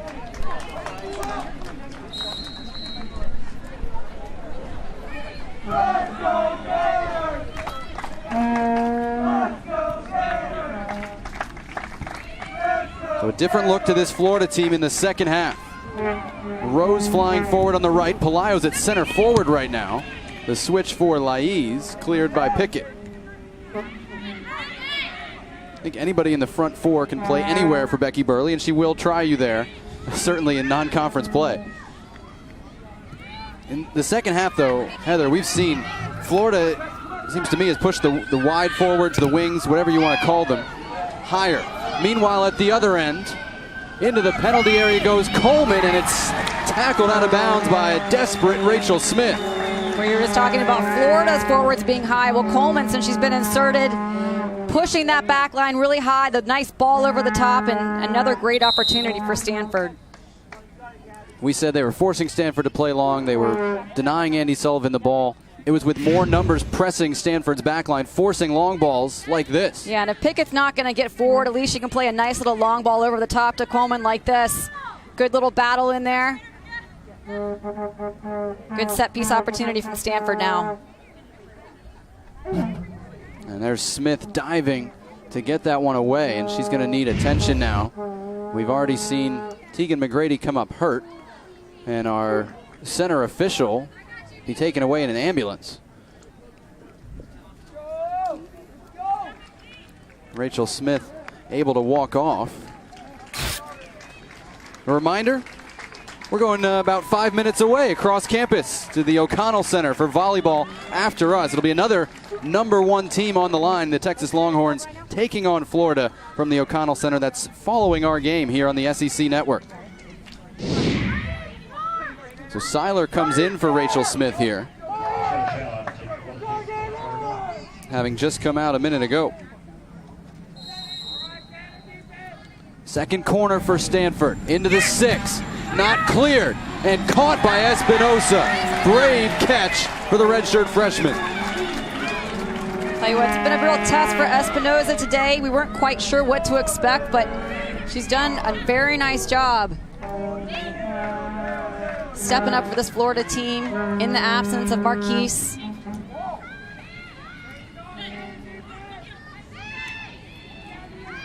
Macario trying to find Carusa. Parker Roberts clears for Florida. Stanford trying to turn the tide of the recent Florida pressure, even though the Cardinal leads in the game. Tess Sapone able to switch for Roberts. She has an overlap, won't use it. Good tackle by Pickett. Great tackle by Pickett, because there was a lot going on the Florida side. If she couldn't be able to connect, they would have looked up. Boy, Kira Carusa never stops working. Nutmeg Seiler drops it off, and Tess Sapone got in the way.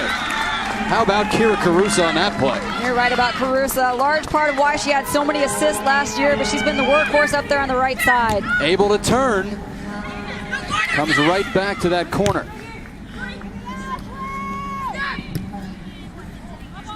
That came off of Boissiere, and it'll be a goal kick for Florida. 20 minutes and change left, and while the Gators have been pressing, it is still Stanford in front.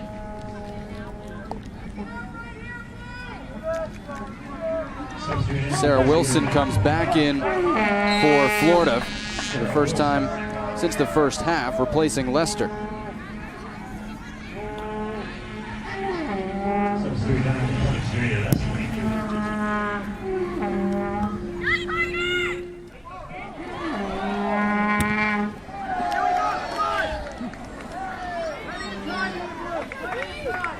That one has left the building. Do they have ball girls? They have ball boys, but three of them are behind the goal. Nobody's at midfield.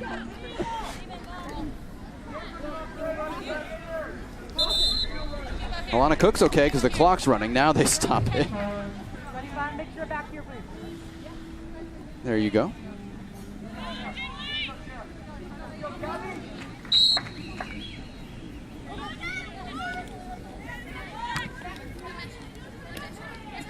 Boissiere, nutmegged by Wilson. Tricoli plays it through for Rose on the left. Two in the box. Deanne Rose against Kiki Pickett. And it'll be a Florida throw-in. Gators have only lost 4 games at home over the last 3 years. 3 of them in this building.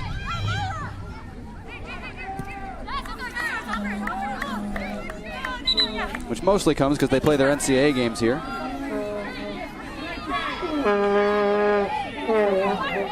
They trail one of the nation's #1 teams, Stanford, 2-1 under 20 minutes to go.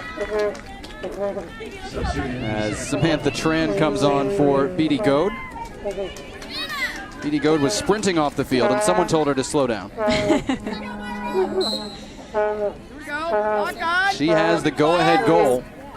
The decisive goal at the moment in the 59th minute.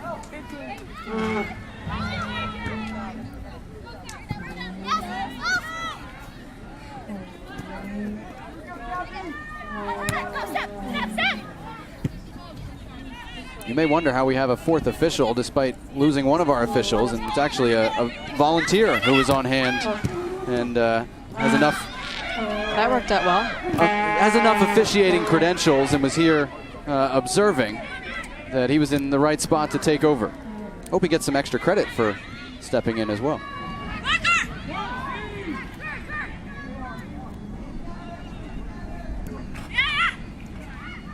Boy, what a second half it's been. So many more chances than the first. In large part due to Florida's change of approach. Unfortunately, it hasn't paid off for him yet. Shao is fouled. It'll be a Stanford free kick.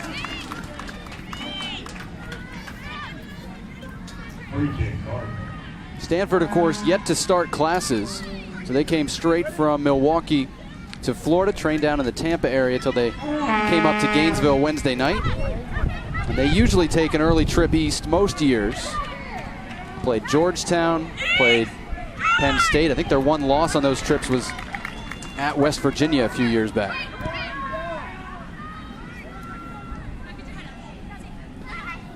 Shao is stripped by Laiz, turns over to Sarah Tricoli. Now Tess Sapone, sophomore, who worked her way into the defensive midfield rotation for the Gators. Pickett cut that out. Here's Katarina Macario. She scored the opener for Stanford. is Tran's first touch. And those two freshmen, Pickett and Macario, have been impressive. Nice turn by Myra Palayo. She wanted the run of Tricoli, tried to look off the defense. Unfortunately, I think she looked off Tricoli. And I was actually surprised that she didn't look up and take the shot, but she waited too long. Not her best decision.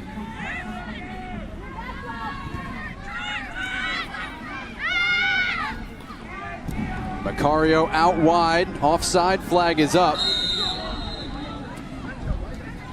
against Kira Caruso. Stanford bench is perplexed.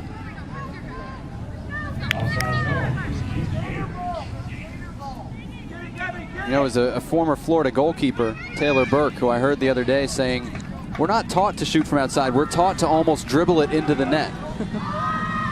And sometimes you and I are sitting up here saying, pull the trigger, pull the trigger. It's on, it's so blatant.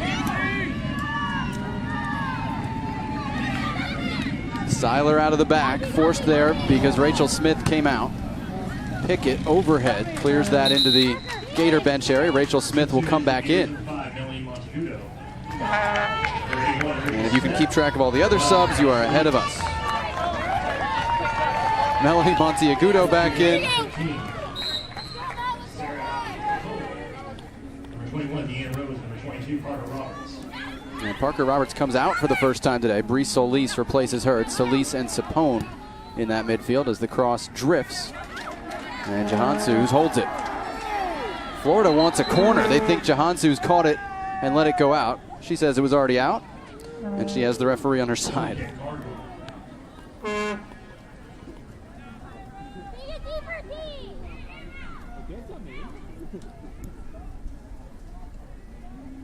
Stanford scored first. Florida tied it just before halftime. And B.D. Goad's goal in the 59th minute from a Jay Boissiere assist. The difference right now. DiBiase trying to hold it with two on her.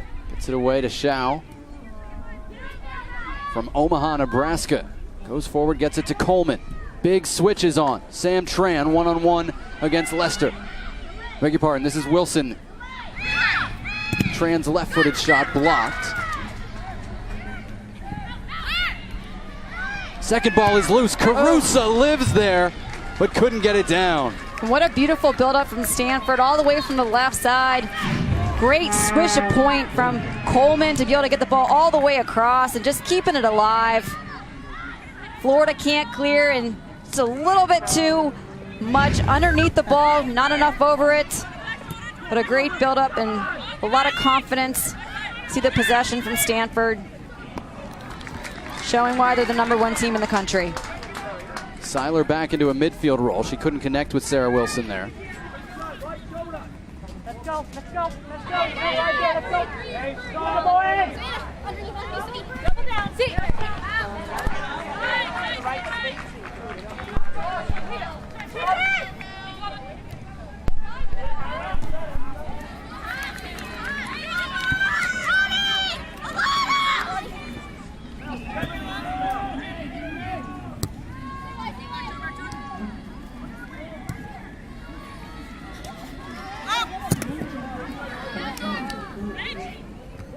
Coleman got ahead to that. Cardano gave it away to Stanford.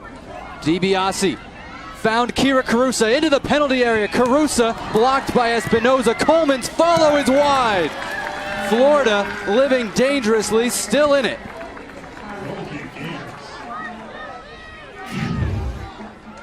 There's a mistake that's leading to this great little pass into Caruso, trying to go across her defender. Great save once again from Espinoza. Showing up big, and Coleman unable to get it on frame. I hope they credit Espinoza with a save on that, because she certainly stopped it. We have her with 3 now for the game, which again, Susie Espinoza had 0 saves to record 2 shutouts in the first 2. So again, Rachel Smith at center back. Gabby Seiler farther forward for Florida. Laiz knew Sammy Betters was overlapping. 79th minute in Gainesville. Alana Cook heads it, but right into the corner where Pelayo picks it up for Florida. Neat footwork. Left-footed bender. Headed in at the back post. Tie game. Gabby Seiler got to it.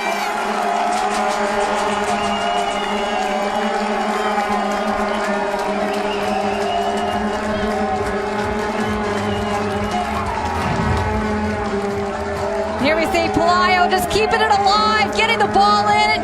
Seiler able to get her head on it. She's come up so huge for this team time and time again so far this season.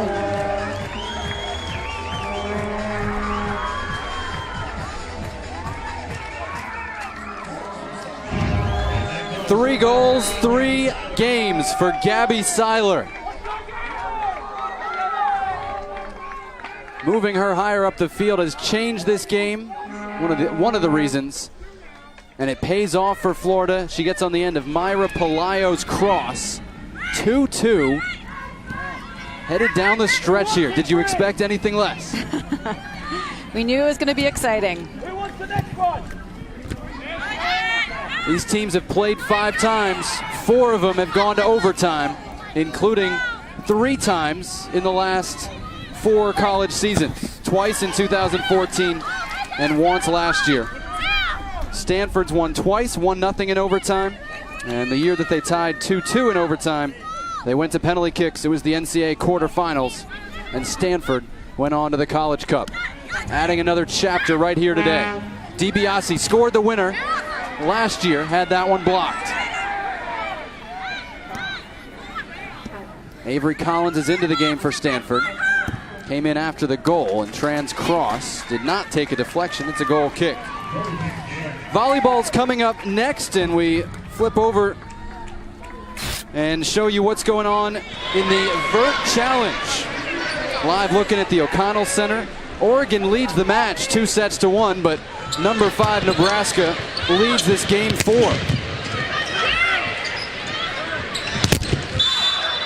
And some more high-flying action coming up next here on the SEC Network. Number 1 Texas taking on number 12 Florida. That's following our game. And then Utah and Kentucky, also top 25, comes up later tonight. All of that streaming live on the ESPN app. Great day of action here in Gainesville. Our game certainly is not disappointed. Wilson leaves it for Seiler against Pickett. Love this matchup. Seiler goes left, plays it low. Tiarna Davidson able to clear.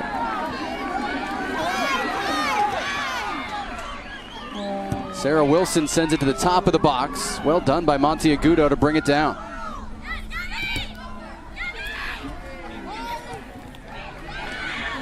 Stanford has lost half of its backline today. We don't know why Sam Hyatt hasn't played in the second half. Monteagudo finds Laiz. Gets to her right foot and puts it away. Some Brazilian magic for the Gators. They lead.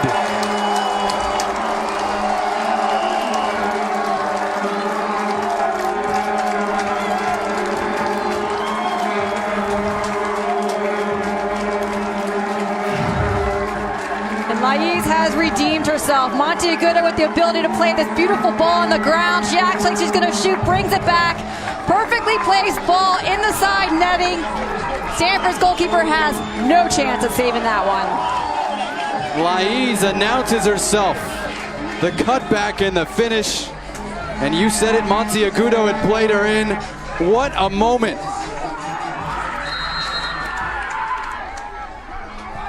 One of the teams that has broken Florida's heart so many times over the years. And those kind of moves can help flip the script. Laiz Araujo, who Becky Burley found out about from a junior college coach she knew as a Facebook friend. She said, we got a Facebook message saying we needed to check this player out from the assistant coach at ASA Junior College, the associate head coach, I should say, Walter Jaramillo. Florida went up, looked at Laiz, liked her, met Laiz, liked her even more, and started working things out. The power of social media. You don't follow Becky Burley on Twitter, you're missing out on some smiles, because it's a positive stamp on your day anytime she posts. Still Florida attacking. Shots deflected, and Jahansu's able to come up with it.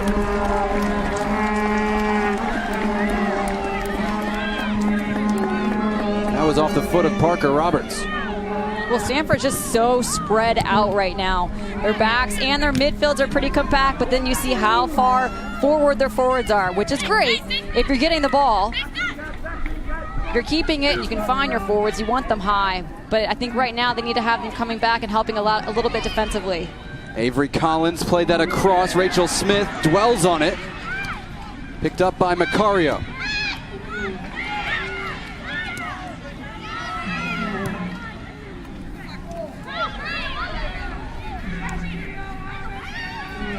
Collins onto her left foot, plays it across. Mariah Lee hesitated. I thought she had a chance at it. And Florida able to clear. Great battle there between Pickett and Seiler. And it's Florida ball.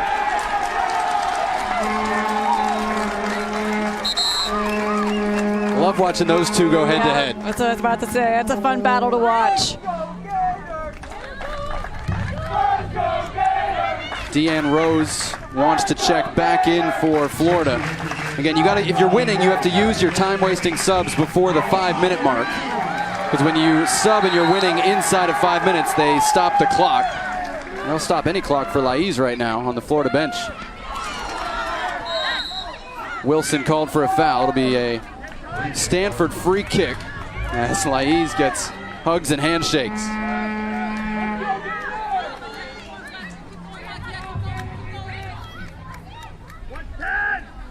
You don't score 3 goals against Stanford very often. Gave up less than a goal a game last year. You may have heard that Davidson's wide open.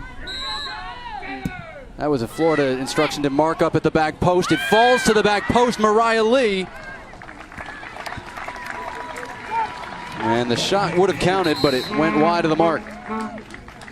Second half has been crazy. We were 1-1 at halftime, and Stanford got on top first with Beatty Goad. Yeah, Beatty Goad, right place, right time. But Florida's response swift. Gabby Seiler a big part. Yeah, Gabby Seiler moved into that attacking role, and she's been so dynamic since moving there. 3 minutes later, Laiz on the spot. The composure to be able to bend this one in.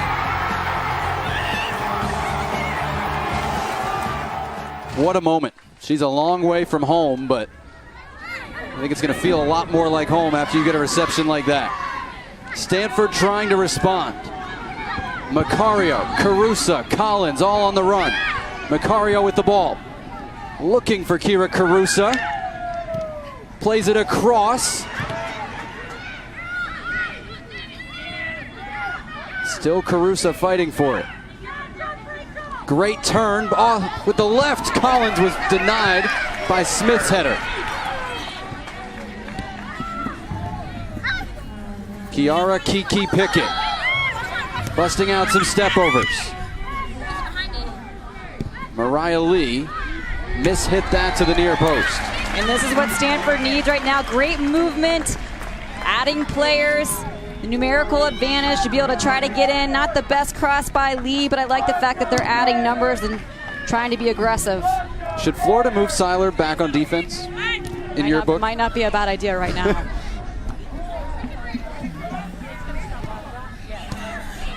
Mariah Lee has the switch, but she tried to go too vertically, and it was picked off, and now she fouls Seiler. Pretty clear cut. And she's going to get a talking to, but the clock is running, so it doesn't help her. That's one where you might want to kick the ball away and take the yellow card because it would stop the clock.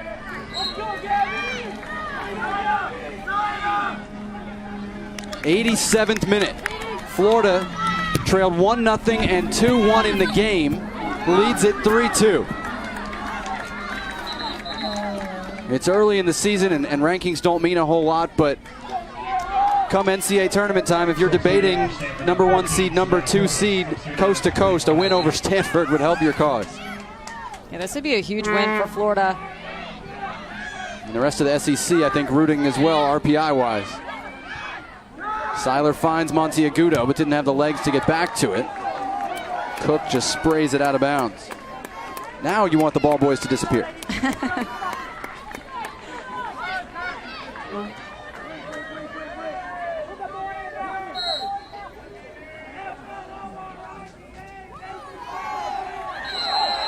And the foul called against Coleman. Oh, Coleman.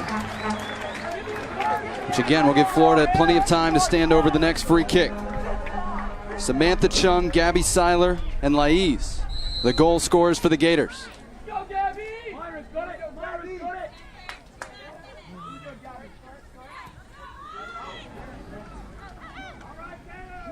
Pelayo, whose cross set up the tying goal. Can't hold on there. Boissiere gets it ahead. Avery Collins chasing. Got it ahead. Carusa chasing. The goalkeeper Espinoza out. Miss kicks it short. Bad tackle by Collins.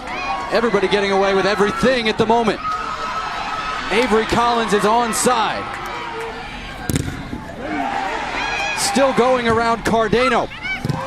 That's a great block by Parker Roberts in the penalty area. Huge play for Florida. That was a point-blank shot.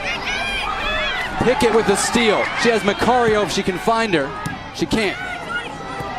DiBiase does though. Katarina Macario gets to her right foot and fires high. That was the moment. The freshman has already scored so many goals.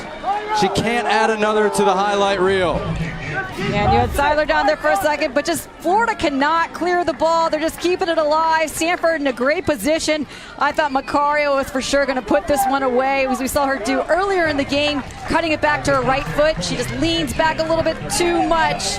What a great opportunity from Stanford, putting the pressure on Florida right now. Given who that was and how comfortable she looked getting to her right foot, we've seen her score similar goals before in her short college tenure. I thought that was ticketed for the back of the net. And the Stanford bench did too. Minute and a half to go.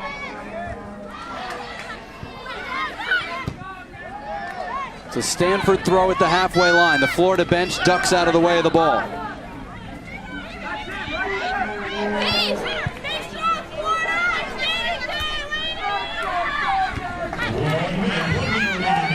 Florida's playing down a man right now, and Macario's wide open.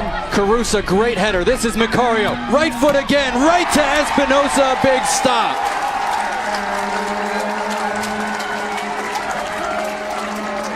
That time she made sure to keep it down, but it was within reach of Susie Espinoza.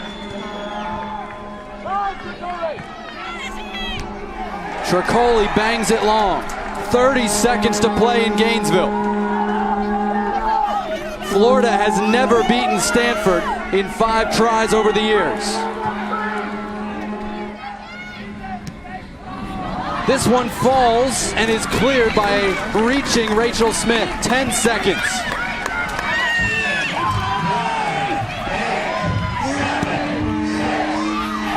Into the penalty area. For the second time in 2 days, down goes number 1 in college soccer. Florida comes from behind for a 3-2 win over Stanford. Well, a ton of credit to both of these teams. We knew it would be a close one. It was a battle to the end. Wow, what a second half we saw. The first half was good between two of the best teams in college soccer. The second half was thrilling. Yes, it was, Jonathan. I think the insertion of Alexander up top made a huge difference. Florida definitely came out in the second half. A lot of interchanging of players, and saw Stanford early. Davidson just making some magic right there, and Carusa able to get on the board. That opened the scoring, 25th minute, Katarina Macario. And Florida would respond just before the half. Samantha Chung from outside the area. This was a big goal. First touch, bent in, but Stanford's goalkeeper should have saved that. That gave the Gators some momentum. And although they came out of the locker room hot, Stanford got the first goal of the second half with Boissiere setting up Beatty Goad.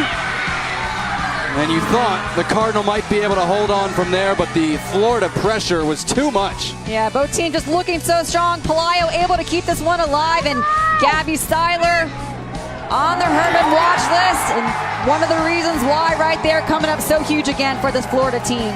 That was the 79th minute. 3 minutes later, Seiler to Melanie Monteagudo to the new Brazilian, Laís. I just love the fact that she fakes the shot and then bends it. No chance.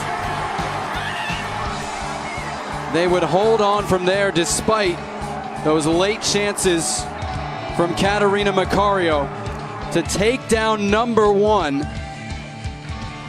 and do a little chomping over Stanford for the first time in Florida history. And we have to give a lot of credit to Espinoza also. We're not quite sure she's going to be able to fill the shoes of Marquise, but I tell you what, Becky Burley has 2 quality goalkeepers. Well, these fans sure had plenty to enjoy. You don't see a team come back from 1-0 and 2-1 down in the same game to win it against a program like Stanford. But once every 5 years, I mean, it doesn't happen. That's Susie Espinoza, her 3rd career game. She had never made a save before today. She came away with 4, and this may have been the most nerve-wracking in the 90th minute. And Stanford just keeping it alive. Macarero right there. So many chances on goal, but Espinoza just gobbling it up and solidifying the win. Catarina Macario had blasted high and wide from an even better position maybe 30 seconds before she got that one on target, but Espinoza equal to it.